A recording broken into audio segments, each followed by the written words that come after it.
Oh, hey friends, welcome back. If you're new here, I am a full-time flight attendant, a nomad, and I'm currently living out of hotels with absolutely no fixed address, which sounds super adventurous, and well, it is, but it also means that I'm managing my entire life and my finances from my cell phone, a suitcase, and whatever random city I land in.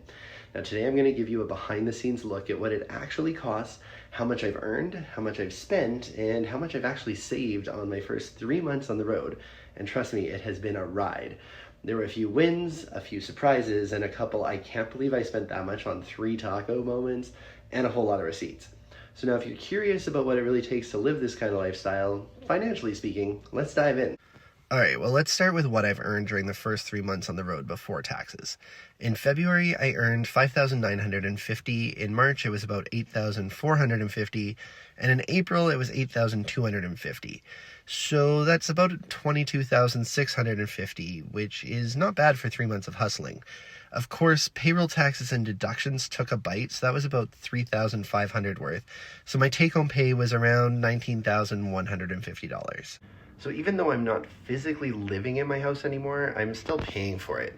So between insurance, property tax, maintenance, I spend roughly about $950 in February, $600 in March, and another $900 in April. So this totaled out to closer to $2,450. And luckily, it's all covered by my tenant's rent. Now, renting out my house is the game changer and what has made this lifestyle way more doable. Let's talk life expenses, or the cost of curating this mildly functional hotel-based lifestyle while pretending everything is totally under control. So this category includes things like my groceries, takeout, restaurants, personal care, entertainment, and just enough wine for me to think that I'm still cute. So this breaks down as $1,400 in February, $1,600 in March, and $1,900 in April, bringing the total to a respectable $4,950, or the price of staying fed and mildly sane while living out of a suitcase. Between pretending I'm a foodie, panic ordering Uber Eats after 14-hour days, and justifying steak and sushi on the layovers as self-care, it's adding up pretty fast. However, as for clothing, I've only spent about $150 over the first 3 months, and because when you're living out of a suitcase, wearing the same 3 outfits on rotation and rocking a uniform 90% of the time, let's just say I'm not exactly going to be keeping Holt Renfrew in business anytime soon. But honestly, my suitcase has seen way more runways than my wardrobe ever will. Finally, I spent $120 on my cell phone. Technically, my total cell phone bill is higher, but part of it's a business expense that I write off for managing my rental property. So this is just my personal portion, and it's the part that I can't write off. Yes, every time I look at it, I hear David Rose in my head saying, it's a write-off.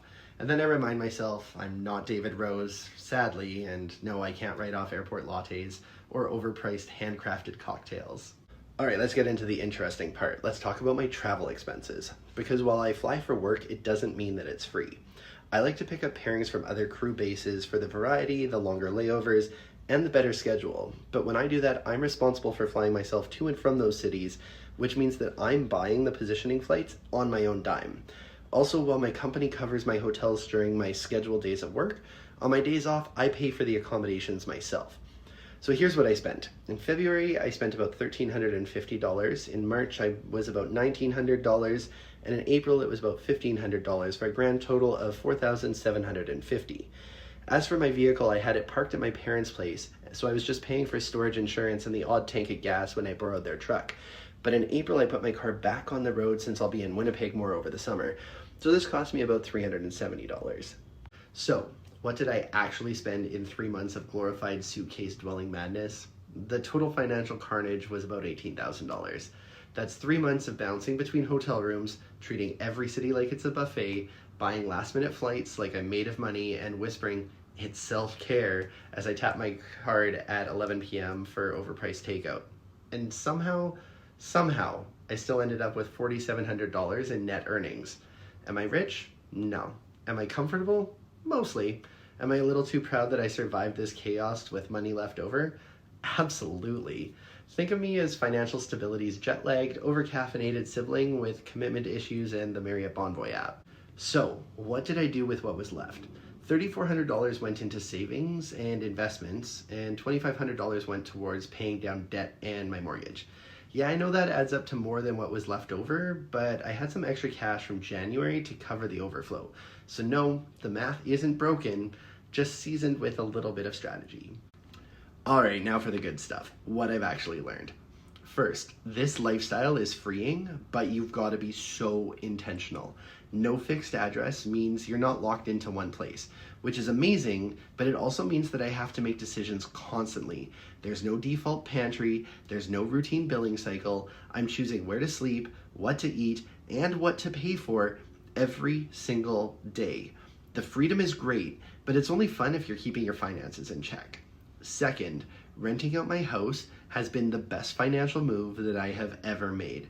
It gives me a safety net, it helps cover costs, and it actually lets me save while still being mobile. Honestly, it is the MVP of this whole operation.